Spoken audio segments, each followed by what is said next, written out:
Gentlemen, February the 21st here in Central Illinois. I do believe the code spell has been snapped. Yesterday when I did my 2-mile walk at about 11 o'clock in the morning, it was 9 degrees, and by 4 o'clock yesterday afternoon, it was 22. And here we are at about 8:30 here on the 21st, and it's already in that temperature range. So I think spring is far around the corner, but it's around it. Anyhow, what we've got here is we've had blood on the rails and we've had blood on the ground. We've had blood on the rails and there's been blood all around. I got that center track into 5 rails, and oh, by the way, that was taken from a great country western song done by many artists. But the one who really made it good, and it sounds terrible if you want to go out and listen to it, is Tex Ritter. Hop along, Cassidy. The only good guy to wear black. The black hat, the black outfit, you name it, it was black, but he was the good guy.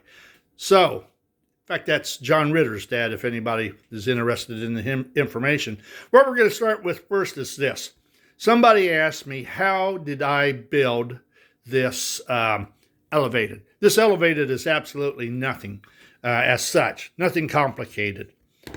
All it was a series of uprights that I had cut. In fact, here's some of it right here.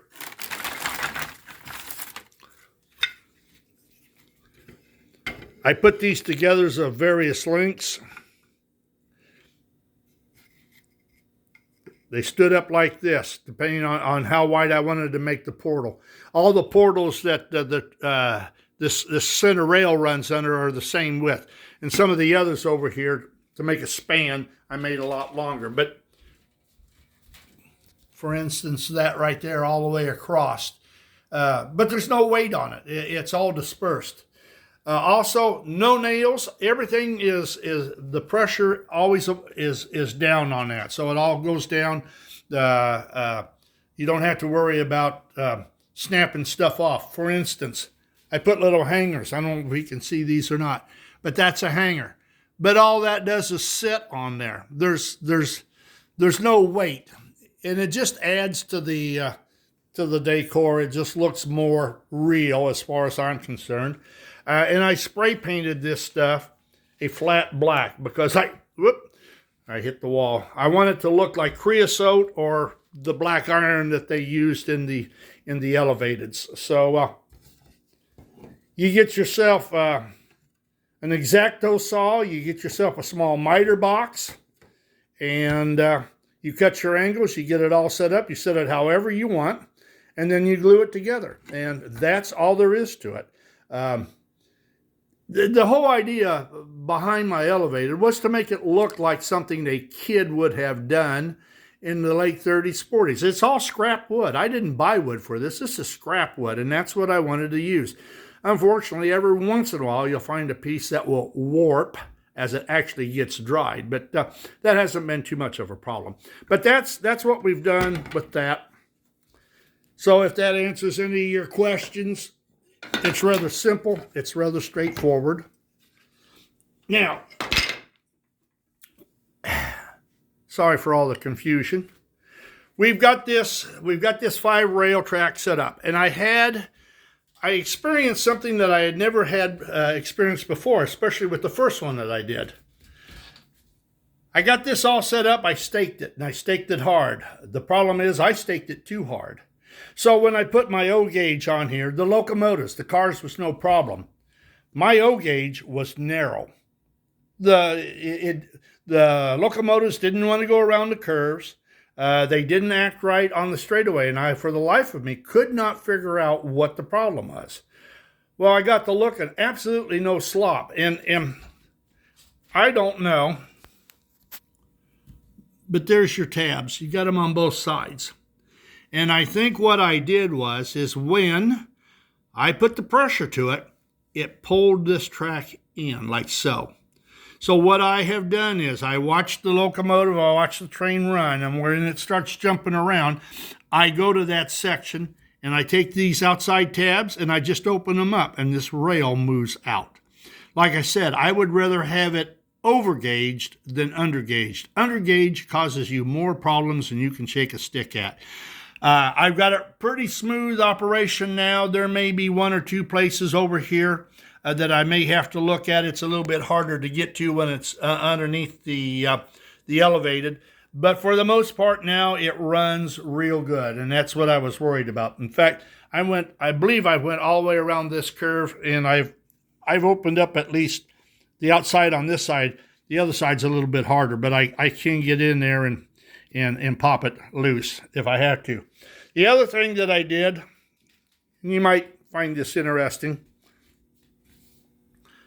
I insulated this so it would run in both O gauge and standard gauge. And what you've got to do is, if you don't have a feeder between these two rails, these two are insulated, whatever you've got your signalman hooked to, if it's on the standard gauge or the O gauge, that's the only one that will work. It will not work on both. So what I did was, well, initially, this is what I did. I took a piece of rail, and I spread it, and I dropped it. It fits right in here. But that wasn't big enough. It vibrated. So I've got to cut a piece. I got to cut a piece that's bigger. But what works great that's a magnet. Just stuck that magnet on the bottom, and voila. Absolute perfect connections. So that's what we've done with this. I still got a little bit of fine tuning to do, and I don't know if it was because I've added extra rail, but I'll tell you what, this inner rail is a little bit close to the outside rail. The two standard gauge locomotives miss each other, and I don't know if it had always done that and I paid no attention to it, or I'm just more aware of it now, because I did have to shuffle this track around just a little bit, because the adding of the center rail or the O gauge into the center makes it even more rigid. It's a lot stiffer track than what it was before I added that to it. Now, I'm going to do something today that is absolutely against my nature. We're running 100% passenger service. And I don't like passenger service. You're not going to lose a leg. Not going to miss your fingers when you connect the freight cars together. You're not going to put an eye out. You're just going to run passengers. What fun is there in that? But it does look kind of neat. So here we go. Let's see what we can do. Now, what I've got is, on this particular track, I've got both the O gauge and the standard gauge running passenger service.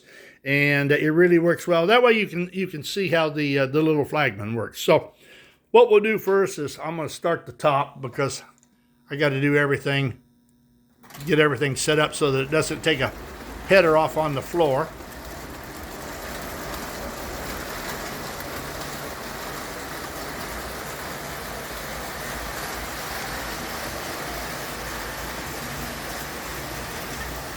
Easy does it.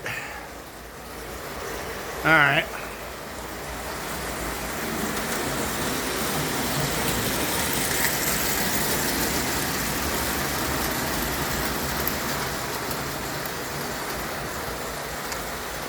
Then we'll start with the outside here.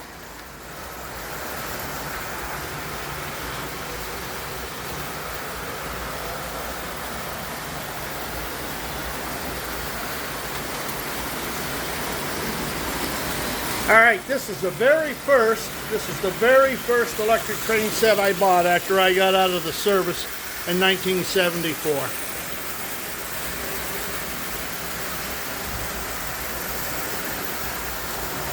Now, here we go with the new rail. And you see the little man salutes. Here comes the passenger service. So that magnet works absolutely perfect. And then we got the interurban, which I'm thinking about making a string of cars for this all the same color. That's just, all that is Ives passenger car that I converted.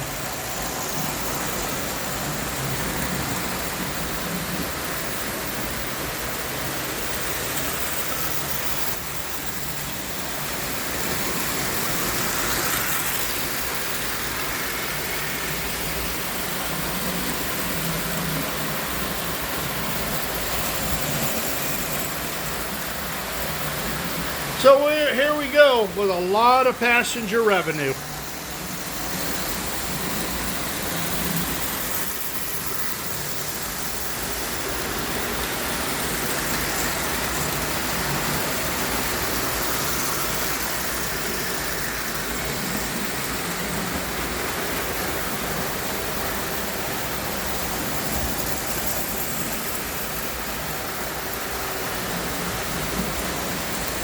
And I think that the new track does a pretty good job. It's not bad.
Okay, guys.